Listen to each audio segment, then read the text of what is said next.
तो इस वीडियो में हम लोग जो एलएलबी फिफ्थ सेमेस्टर में पहला पेपर है ज्यूरिस्प्रूडेंस, उसके बारे में जानेंगे। तो इसमें जो पहला सवाल है वो है ज्यूरिस्प्रूडेंस है विधि शास्त्र है, अर्थात ज्यूरिस्प्रूडेंस विधि शास्त्र क्या है। पहला विधि का दर्शन, दूसरा विधि का विज्ञान, या ए और बी दोनों, या उपरोक्त में से कोई नहीं। इसका जो आंसर है वो है ए और बी दोनों। विधि शास्त्र विधि का दर्शन भी है और विधि का विज्ञान भी है। अगर ये क्वेश्चन आपके में आता है कि विधि शास्त्र है, विधि का दर्शन और विधि का विज्ञान, ए बी दोनों या कोई नहीं, तो इसका सी सही है। ठीक है, ये दोनों सही हैं, तो इसका ये आंसर सही हो गया। इसके बाद दूसरा प्रश्न है कि विधि शास्त्र में अध्ययन अंतर्वलित है। Jurisprudence involve the study of विधि की प्रकृति का, विधिक प्रणाली की प्रकृति का, विधि का न्याय से संबंध का, या उपरोक्त सभी। तो विधि शास्त्र में किसका अध्ययन अंतर्वलित है? इन सभी का। Nature of law, nature of legal system, relationship of law to justice, D all of the above, इन सभी का अध्ययन इसमें अंतर्वलित है। दोस्तों, एक सबसे बड़ी गलती जो एग्ज़ाम देने जाते हैं, तो सबसे बड़ी गलती जो स्टूडेंट करते हैं वो कि जैसे ही उन्होंने क्वेश्चन पढ़ा और उसका पहला आंसर पढ़ा, अगर उन्हें लगा कि ये सही है तो उसको तुरंत लगा देंगे, गोला भी कर देंगे। और थोड़ी देर बाद जब वो पुनः उस क्वेश्चन को पढ़ते हैं या फिर दोबारा चेक करते हैं, तो उन्हें पता चलता है कि इसमें तो उपरोक्त सभी था या फिर ए और बी दोनों थे। तो इसलिए आपको सावधानी पूर्वक सबसे पहले प्रश्न को पढ़ना चाहिए, उसके बाद ही सही उत्तर का चुनाव करना चाहिए, क्योंकि आपकी पूरी मेहनत बर्बाद हो जाएगी अगर आपका एक क्वेश्चन गलत जाता है। एक एक क्वेश्चन बहुत ज़रूरी होता है। इसके बाद तीसरा क्वेश्चन है कि निम्नलिखित में से कौन सर्वप्रथम विधिक सिद्धांत पदावली का प्रयोग किया? Who the following used the term legal theory for the first time? Friedmann, Austin, Bentham या पाउंड? तो इसका सही उत्तर है फ्रीडमैन। फ्रीडमैन ने ही सबसे पहले विधिक सिद्धांत पदावली का प्रयोग किया था। ठीक है, इसके बाद अगला प्रश्न है निम्नलिखित में से कौन सही सुमेलित नहीं है? अब इसमें आपको देखना है कि कौन सही सुमेलित नहीं है, अर्थात सही नहीं जुड़ा है। Which of the following is not correctly matched? A Paterson jurisprudence, Dias jurisprudence, Salmond jurisprudence, या ग्रे ज्यूरिस्प्रूडेंस? तो ज्यूरिस्प्रूडेंस से जुड़ा हुआ इनमें से कौन सा एक विधि शास्त्री नहीं है? इसका सही उत्तर है डी, ग्रे जो है वो सही सुमेलित नहीं है। ठीक है, प्रश्न संख्या 5, निम्नलिखित में से किसने विधि शास्त्र को विधि के विज्ञान के रूप में परिभाषित किया है? Who of the following defined jurisprudence as science of law? Salmond, Austin, grey, all of the above? इसका सही उत्तर है ऑल ऑफ द एबव। इन सभी लोगों ने, सामंड ने, ऑस्टिन ने, ग्रे ने, इन तीनों लोगों ने विधि शास्त्र को एज ए साइंस डिफाइन किया है। ठीक है, इसके बाद अगला प्रश्न है कि निम्नलिखित में से किसने विधि शास्त्र को विद्यात्मक विधि के प्रारूपिक विज्ञान के रूप में परिभाषित किया है? Who of the following defined jurisprudence as the formal science of positive law? विद्यात्मक विधि का मतलब है पॉजिटिव लॉ के रूप में किसने डिफाइन किया है? जूलियस स्टोन ने, हॉलैंड ने, स्टेमर ने, या उपरोक्त में से कोई नहीं? इसका सही उत्तर है हॉलैंड। हॉलैंड ने इसे विद्यात्मक पॉजिटिव लॉ के रूप में डिफाइन किया है। इसके बाद अगला प्रश्न है 7वां, the province and function of the law. इस बुक के लेखक कौन है? ऑस्टिन, ग्रे, जूलियस स्टोन या पैटरसन? सही उत्तर है जूलियस स्टोन। 8वां प्रश्न है ऑस्टिन द्वारा विद्यात्मक विधि लिया गया है? ह्यूगो से, ब्लैकस्टोन से, जूलियस स्टोन से या फिंच से? सही उत्तर है ह्यूगो से। ज्यूरिस्प्रूडेंस व्युत्पन्न है आंगल से, रोमन से, फ्रेंच से, उपरोक्त में से कोई नहीं। तो उपरोक्त में से कोई नहीं, ज्यूरिस्प्रूडेंस जो है वो किसी से उत्पन्न, इनमें से किसी से नहीं है, ठीक है। इसके बाद ज्यूरिस्प्रूडेंसिया से अभिप्रेत है विधि के दर्शन, विधि का दर्शन, विधि का विज्ञान या विधि की कला या विधि का ज्ञान? इसका सही उत्तर है विधि का ज्ञान, नॉलेज ऑफ द लॉ।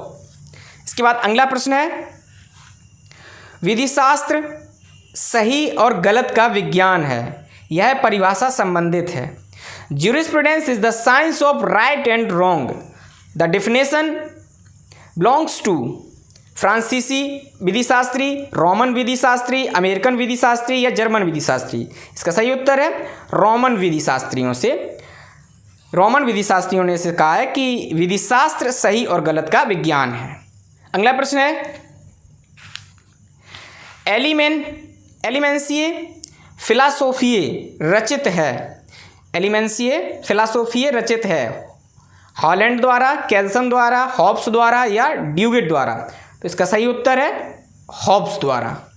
अगला प्रश्न है, किसके अनुसार विधि शास्त्र को सिविल विधि के विज्ञान के रूप में परिभाषित किया जा सकता है? Salmond, Holland, grey, Austin. Salmond द्वारा विधि शास्त्र को सिविल विधि के विज्ञान के रूप में परिभाषित किया जाता है। अगला है 14 नंबर, कॉन्सेप्ट ऑफ लॉ लिखित है ग्रे द्वारा, जूलियस स्टोन द्वारा, प्रोफेसर एलन द्वारा या हार्ट द्वारा? इसका सही उत्तर है हार्ट द्वारा। अगला प्रश्न है 15, विश्लेषणात्मक विचारधारा के रूप में भी ज्ञान है। ऑस्टियन विचारधारा, आज्ञात्मक विचारधारा, प्रमाणवादी विचारधारा या उपरोक्त सभी? The analytical school is also known as Austin school, imperative school, positive school, all of above? इसका आंसर है ऑल ऑफ एबव। विश्लेषणात्मक विचारधारा का जो रूप में जो ज्ञान है वो इन सभी में, ऑस्टियन, आज्ञात्मक और प्रमाणवादी, इन तीनों में।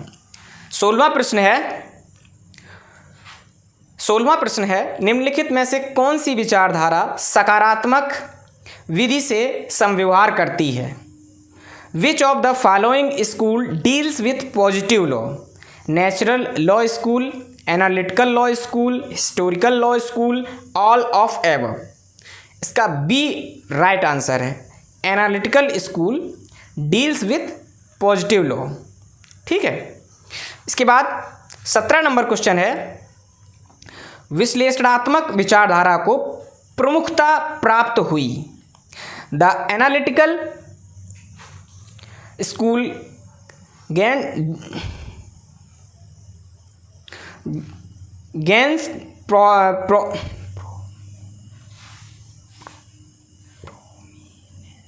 प्रोमिनेंस इन विश्लेषणात्मक विचारधारा को प्रमुखता प्राप्त हुई 17वीं शताब्दी में, 18वीं शताब्दी में, 19वीं शताब्दी में या उपरोक्त में से कोई नहीं?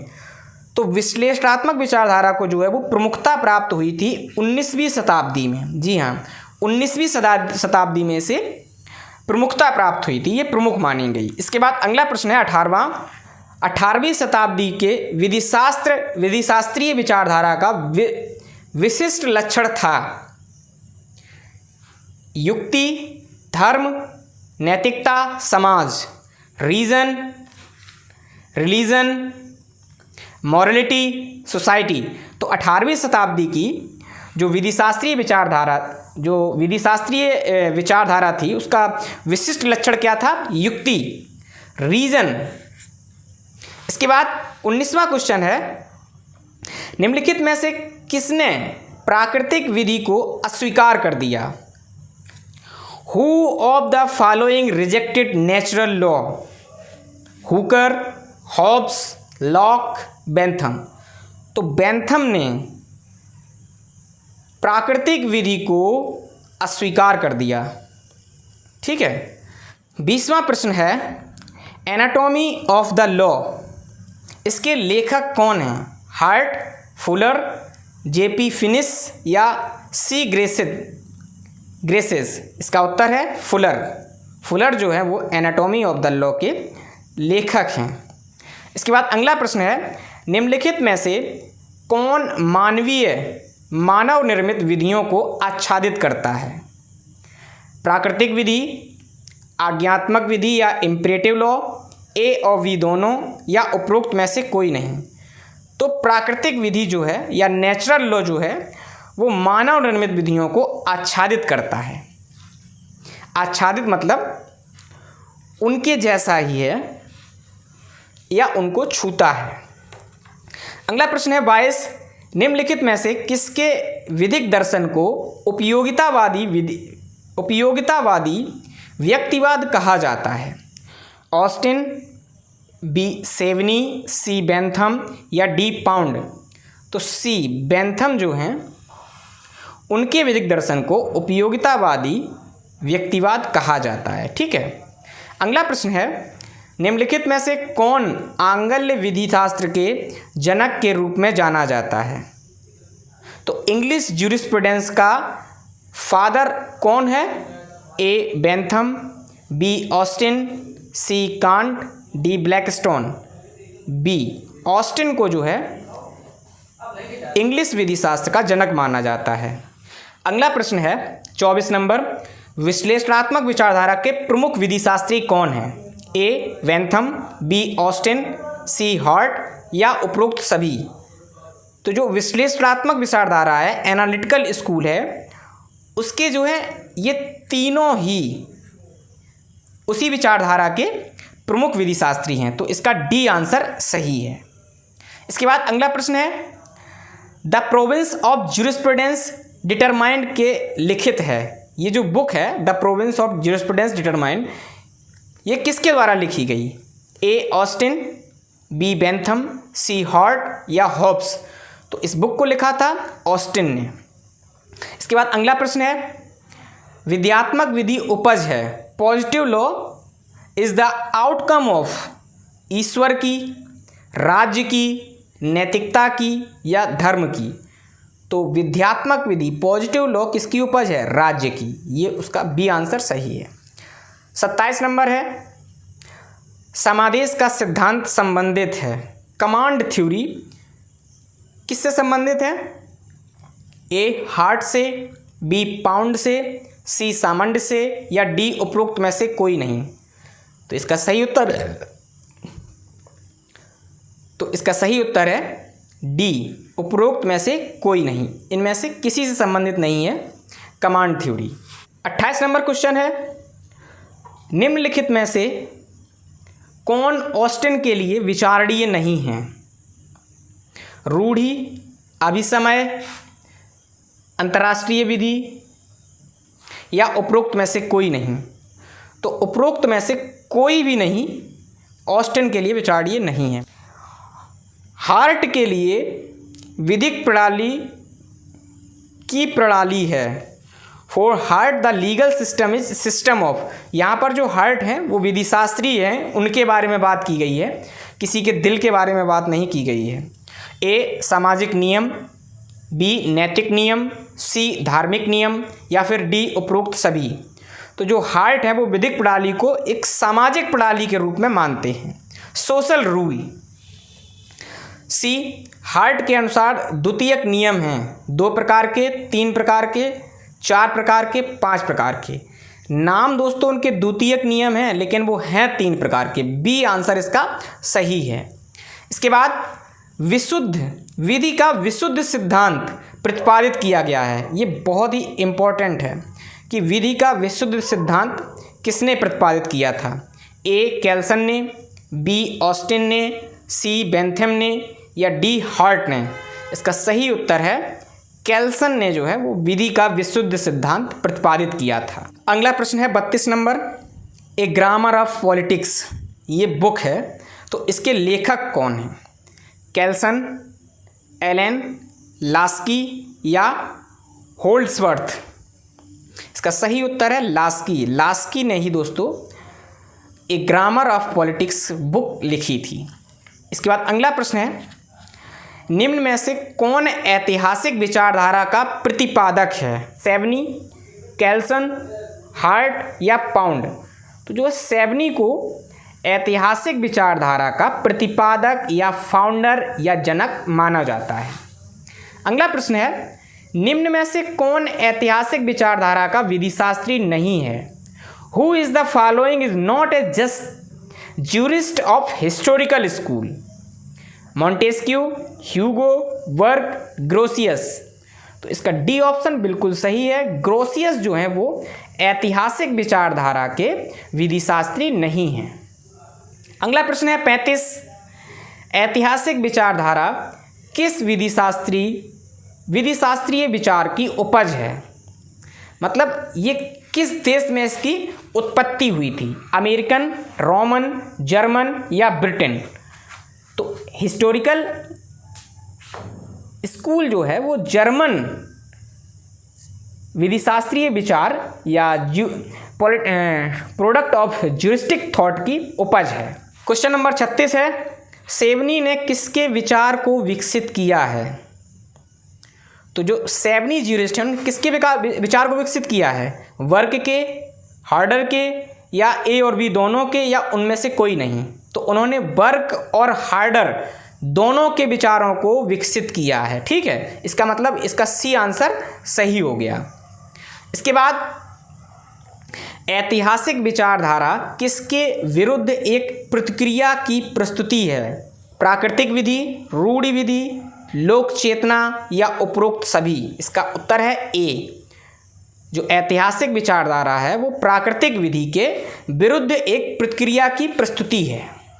अगला प्रश्न है 37 नंबर, सेवनी के अनुसार विधि समान थी? विज्ञान, भाषा, कला या दर्शन? तो सेवनी ने जो है विधि को किसके समान माना था?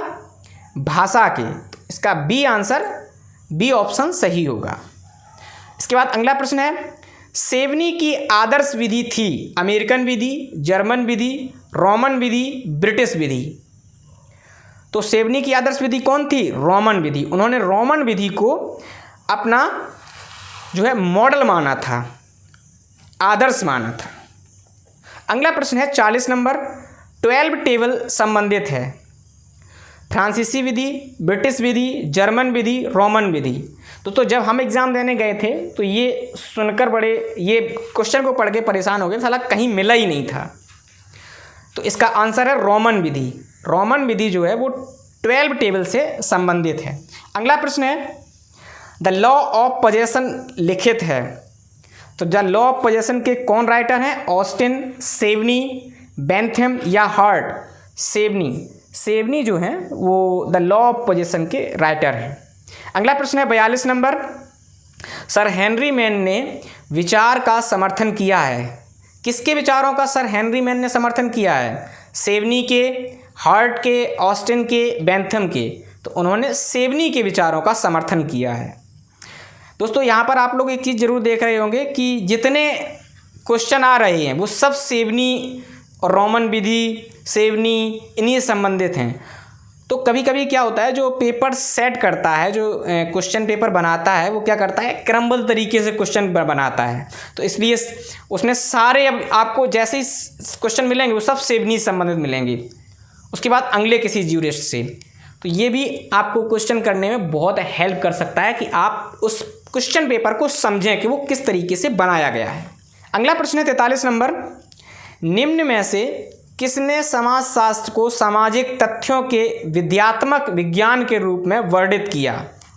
Who of the following describe sociology a positive science of social facts? Pound, Comte, Ihering, Spencer? तो काम्टे ने जो है वो समाजशास्त्र को सामाजिक तथ्यों के विद्यात्मक विज्ञान के रूप में वर्णित किया। इसका सही उत्तर है काम्टे। 44 नंबर प्रश्न है, निम्न में से कौन सा सिद्धांत मूल मानक पर आधारित है? ए समादेश का सिद्धांत, बी प्राथमिक एवं द्वितीय नियम का सिद्धांत, सी विधि का विशुद्ध सिद्धांत, डी सामाजिक अभियांत्रिकी का सिद्धांत।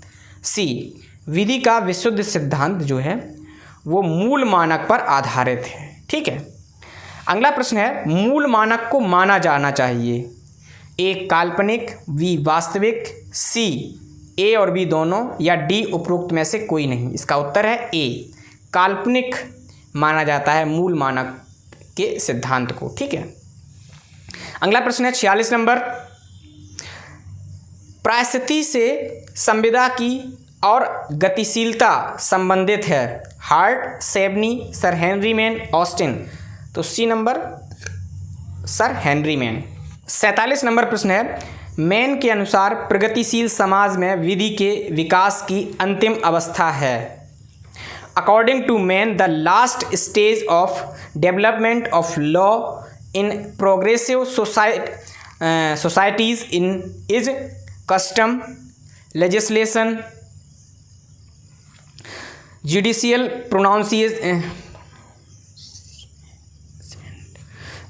प्रोनाउंसिएमेंट, नन ऑफ एवव। तो लेजिस्लेशन, विधायन जो है वो मैन के अनुसार प्रगतिशील समाज में विधि के विकास की अंतिम अवस्था है, क्या है, लेजिस्लेशन। ठीक है, और जैसा कि आजकल हम लोग देखते ही हैं कि जो विधियां हैं उनका निर्माण कहाँ से होता है, लेजिस्लेशन से, विधायन से। इसके बाद अगला प्रश्न है 48 नंबर कि law as a means to an end लिखित है। Law as a means to an end is written by Comte, Pound, Ehrlich या ईयरिंग। तो जो ईयरिंग हैं इन्होंने ही इसको लिखा था, इस बुक को लिखा था। इसके बाद अगला प्रश्न है 49 नंबर, निम्न में से कौन ऐतिहासिक विचारधारा के दृष्टिकोण को नामंजूर कर दिया? Who of the following reject the attitude of the historical school? Savigny, Maine, Puchta, Ihering. तो ईयरिंग जो थे उन्होंने ऐतिहासिक विचारधारा के दृष्टिकोण को नामंजूर कर दिया, रिजेक्ट कर दिया हिस्टोरिकल स्कूल को। ठीक है, इसके बाद अगला प्रश्न है 50 नंबर, ईयरिंग था व्यक्तिगत उपयोगितावादी था, सामाजिक उपयोगितावादी था, आदर्श उपयोगितावादी था या वैज्ञानिक उपयोगितावादी था? तो वो एक सोशल सामाजिक उपयोगितावादी था। 51 नंबर क्वेश्चन है, सजीव विधि के सिद्धांत को प्रतिपादित किया गया। Doctrine of living law was propounded by Ehrlich, Ihering, Comte या पाउंड? तो ईयरलिच ने डॉक्ट्रिन ऑफ लिविंग लॉ, सजीव विधि के सिद्धांत को प्रतिपादित किया। ड्यूगिट थे एक, ड्यूगिट कौन थे? Duguit was a Roman jurist, French jurist, American jurist, German jurist. ये एक फ्रांसीसी दार्शनिक थे, फ्रेंच ज्यूरिस्ट थे। ठीक है, इसके बाद which of the following book is not a book written by Pound? इनमें से कौन सी पुस्तक पाउंड द्वारा लिखित नहीं है? तो कौन सी किताब उन्होंने नहीं लिखी है? Law and morals, interpretation of legal history, legal philosophy, the spirit of common law. तो यहाँ पर जो लीगल फिलॉसफी है ये किताब पाउंड ने नहीं लिखी। अब इस क्वेश्चन को आपको घुमाकर भी पूछ सकते हैं, पाउंड की कोई एक 4 दे देंगे जिनमें से इन 3 में से कोई एक दे देंगे और कहेंगे कि इनमें से कौन सी बुक उन्होंने लिखी है। तो इनको भी याद करना बहुत ज़रूरी है, इसका आंसर भी और इसके जो ऑप्शन है वो भी बहुत ज़रूरी, तभी हम पूरे ऑप्शन पढ़ रहे हैं। सारे ऑप्शन आपको पढ़ने बहुत ज़रूरी हैं कि which of the following book is not a book written by Pound. तो अगर ये नहीं लिखी है तो मतलब ये सब लिखी हैं। Law of morals, interpretation of legal history, the spirit of common law, ये सब बुकें किसने लिखी हैं? पाउंड ने। इसके बाद अगला प्रश्न है, pound was inspired by the approach of. Pound दृष्टिकोण से प्रेरित थे, किसके दृष्टिकोण से? ड्यूगिट, कोलर, ईयरिच या ईयरिंग? तो पाउंड जो थे वो कोलर के दृष्टिकोण से प्रेरित थे, कोलर के। ठीक है, 55 नंबर प्रश्न है, सामाजिक अभियांत्रिकी का सिद्धांत प्रतिपादित किया गया। The theory of social engineering was propounded by Durkheim द्वारा, ड्यूगिट द्वारा, इयरिंग द्वारा या उपरोक्त में से कोई नहीं। तो इसका उत्तर है उपरोक्त में से कोई नहीं, इनमें से किसी के द्वारा भी सोशल इंजीनियरिंग का सिद्धांत प्रतिपादित नहीं किया गया। इसके बाद अगला प्रश्न है, निम्न में से कौन सा हित पाउंड के विचार में एक व्यक्तिगत हित है? Which of the following interest is the individual interest in pounds opinion? Free speech, journal health, property, journal safety. तो पाउंड के अनुसार सी नंबर ऑप्शन संपत्ति जो है वो व्यक्तिगत हित है, इंडिविजुअल इंटरेस्ट है। ठीक है। इसके बाद अगला प्रश्न है, विधि के प्रति यथार्थवादी दृष्टिकोण किसका भाग है? The realist approach of the law is a part of analytical school, historical school, sociological school या नेचुरल स्कूल। इसका उत्तर है सी, सोशियोलॉजिकल स्कूल। समाजशास्त्रीय विचारधारा जो है वो यथार्थवादी दृष्टिकोण, विधि के प्रति यथार्थवादी दृष्टिकोण, ठीक है, का भाग है। अगला प्रश्न है, निम्न में से कौन सी विचारधारा यथार्थवादी विचारधारा से संबंधित है?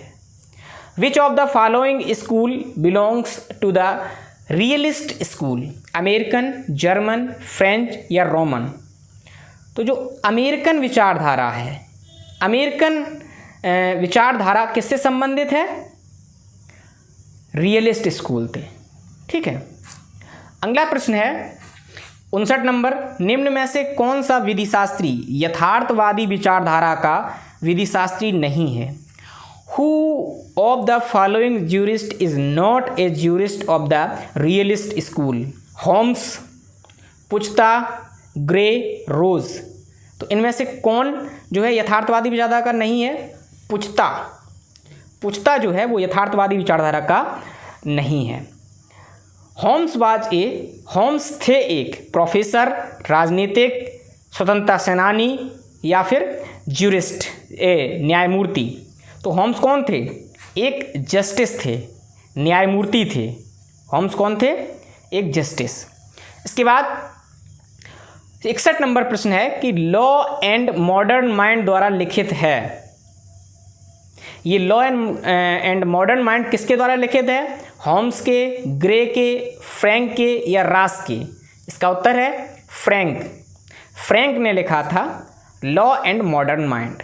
अगला प्रश्न है, निम्न में से किसने व्यक्ति को अधिकार के विषय के रूप में परिभाषित किया है? Who of the following as defined person as the subject of right? Savigny, Holland, Salmond या कीटन? सेवनी ने जो है व्यक्ति को अधिकार के विषय के रूप में परिभाषित किया।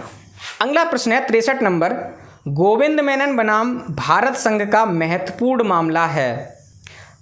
समष्टि निगम, एकल निगम, नैसर्गिक व्यक्ति या मृत व्यक्ति? उत्तर है एकल निगम, कॉरपोरेशन सोल। ये गोविंद मेनन और भारत संघ का महत्वपूर्ण मामला इसी से संबंधित है। ठीक है। अगला प्रश्न है 64 नंबर, निम्न में से कौन एक विधिक व्यक्ति नहीं है? Which of the following is not a legal person? दोस्तों 100% इस टाइप का प्रश्न आएगा कि कौन एक विधिक व्यक्ति लीगल पर्सन नहीं है? गुरु ग्रंथ साहिब, गंगा नदी, भारत संघ या उपरोक्त में से कोई नहीं। विच of the following is not a legal person? इसका उत्तर है कि उपरोक्त में से कोई नहीं, नन ऑफ द एबव। इसके बाद अगला प्रश्न है, निम्न में से कौन व्यक्तित्व के यथार्थवादी सिद्धांत का प्रतिपादक है? Who of the following is the propounder of realist theory of personality? Savigny, Salmond, Gierke या डॉयसी? इसका सही उत्तर है ग्रेयक। यही जो है वो यथार्थवादी सिद्धांत के प्रतिपादक हैं। अगला प्रश्न है 66 नंबर कि निम्न में से कौन व्यक्तित्व के कल्पितार्थ सिद्धांत का समर्थक है? Who of the following is a supporter of fiction theory of personality?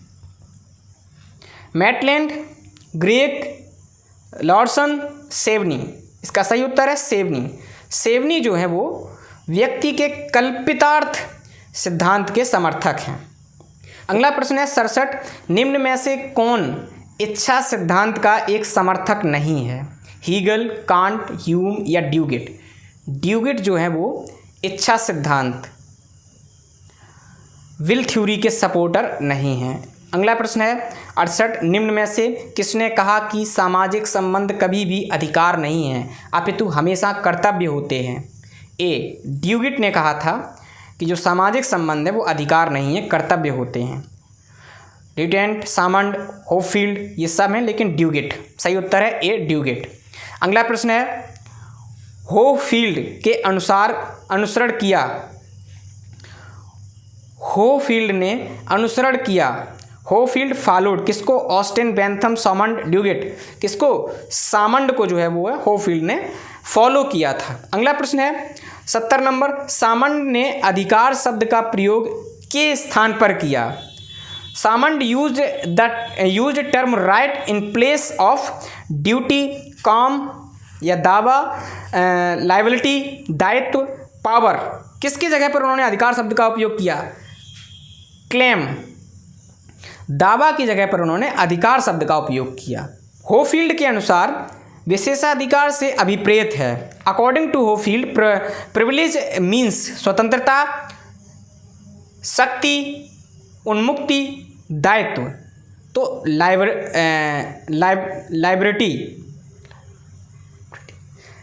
Liberty, तो जो लिबर्टी जो है, स्वतंत्रता जो है वो होपफील्ड के अनुसार विशेषाधिकार से अभिप्रेत है। विशेषाधिकार का मतलब ही है स्वतंत्रता होपफील्ड के अनुसार। अगला प्रश्न है 72, शक्ति का सहसंबंधी है।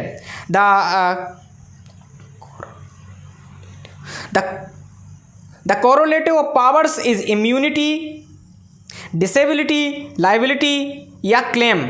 शक्ति का सहसंबंधी कौन है? उन्मुक्ति, निर्योग्यता, दायित्व या दावा? तो दायित्व। लायबिलिटी जो है वो शक्ति का सहसंबंधी। इसके बाद अगला प्रश्न है निम्न में से कौन निरपेक्ष कर्तव्य का समर्थन करता है? Who of the following supports absolute duty? Salmond, Hohfeld, Austin, none of the above? Salmond नहीं करते, होपफील्ड नहीं करते, ऑस्टिन जो है वो निरपेक्ष कर्तव्य का समर्थन करते हैं। ठीक है। अगला प्रश्न है 74, मेंसरिया वांछनीय है in civil liability, in penal liability, both A और बी या फिर डी, नन ऑफ एबव? तो मेंसरिया किस में जरूरी है? दांडिक जो दायित्व हैं, जो पीनल दायित्व हैं, उनके लिए मेंसरिया बहुत ज़रूरी है। आप लोगों ने आईपीसी में पढ़ा होगा। ठीक है। अगला प्रश्न है 75 नंबर, निम्न में से कौन उपेक्षा के वस्तुनिष्ठ सिद्धांत का प्रतिपादन किया है? Who of the following has a propounded objective theory of negligence?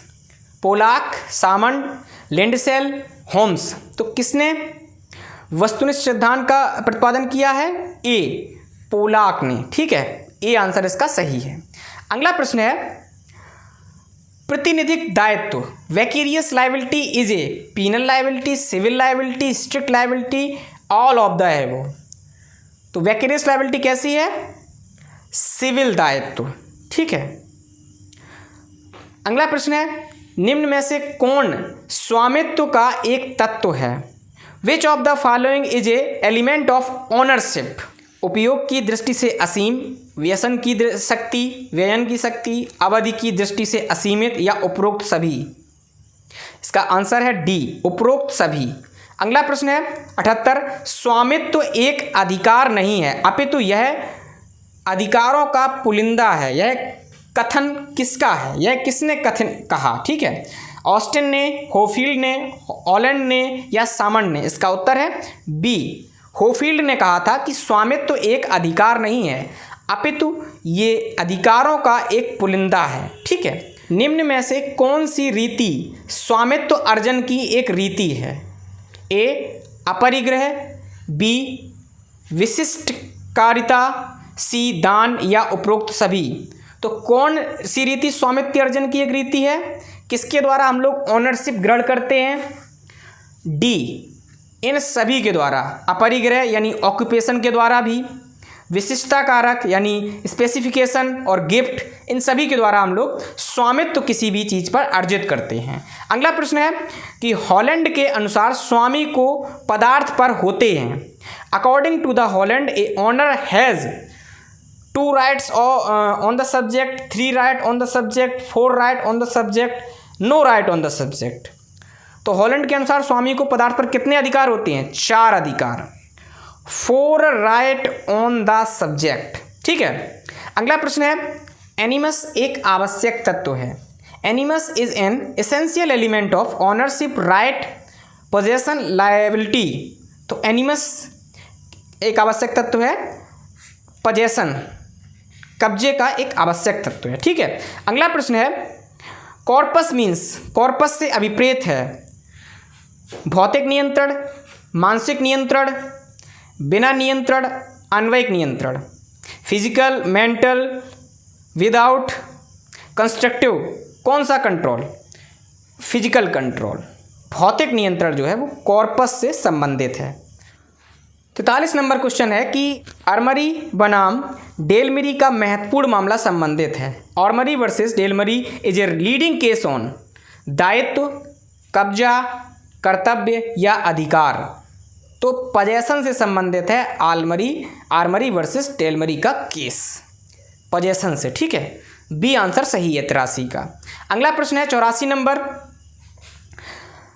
Number प्रश्न है कि स्टोइक्स के लिए नैसर्गिक विधि है।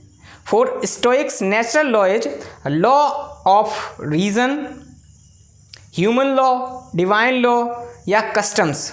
स्टोइक्स के नैसर्गिक विधि कौन है? तर्क विधि, मानव विधि, दैवीय विधि, पीढ़ी, रूढ़ी। तो इसका सी आंसर सही है, दैवीय विधि, डिवाइन लॉ। ठीक है, अगला प्रश्न है निम्न में से कौन अंधकाल के विधिशास्त्री के रूप में ज्ञात है? Who of the following is now a jurist of dark age? ग्रोसियस, Sant Augustine, Hobbs या अरस्तु? तो जो संत अगस्टाइन है, बी ऑप्शन इसका सही है, संत अगस्टाइन को अंधकाल का विधिशास्त्री माना जाता है। ठीक है, अगला प्रश्न है निम्न में से कौन सामाजिक संविदा के सिद्धांत का समर्थक नहीं है? Who of the following is not a supporter of social contract theory? इसका सही उत्तर है कोलर। अगला प्रश्न है सामान्य इच्छा का सिद्धांत से संबंधित है। Doctrine of general will belongs to Locke, Rousseau, Hobbes, Grotius. सही उत्तर है रूसो। रूसो जो है वो सामान्य इच्छा के सिद्धांत से संबंधित हैं। अगला प्रश्न है निम्न में से किस शताब्दी में प्राकृतिक विधि का पुनर्जीवन हुआ? Which of the following century saw the revival of natural law? 20वीं शताब्दी के प्रारंभ में, 19वीं शताब्दी के प्रारंभ में, 18वीं शताब्दी के प्रारंभ में या 18वीं शताब्दी के अंत में? तो 20वीं सदी के प्रारंभ में प्राकृतिक विधि का पुनर्जन्म हुआ। अगला प्रश्न है निम्न में से कौन पुनर्जीवित प्राकृतिक विधि का एक समर्थक है? ठीक है, who of the following is a supporter of the revived natural law? Kohler, Gray, Stammler, all of above. इसका सही उत्तर है ऑल ऑफ एबव, ये सभी। अगला प्रश्न है 90 निम्न में से कौन प्राकृतिक विधि के सिद्धांतों का सर्वप्रथम प्रतिपादन किया? तो किसने, इसमें पूछा गया है कि who of the following was the first propounders of natural law principles? Roman, German, Greek, American. इसका सही उत्तर है सी, ग्रीक जो हैं वो प्राकृतिक विधि के सिद्धांतों के सर्वप्रथम प्रतिपादक थे। ठीक है, अगला प्रश्न है, प्राकृतिक विधि विचारधारा के अनुसार विधि संबंधित है। According to natural law school, law is related to justice, reason, human nature, all of above. तो प्राकृतिक विधि विचारधारा के अनुसार संबंधित क्या है? उपरोक्त सभी। डी नंबर, न्याय से भी, युक्ति से भी और मानव प्रकृति से भी। अगला प्रश्न है, निम्न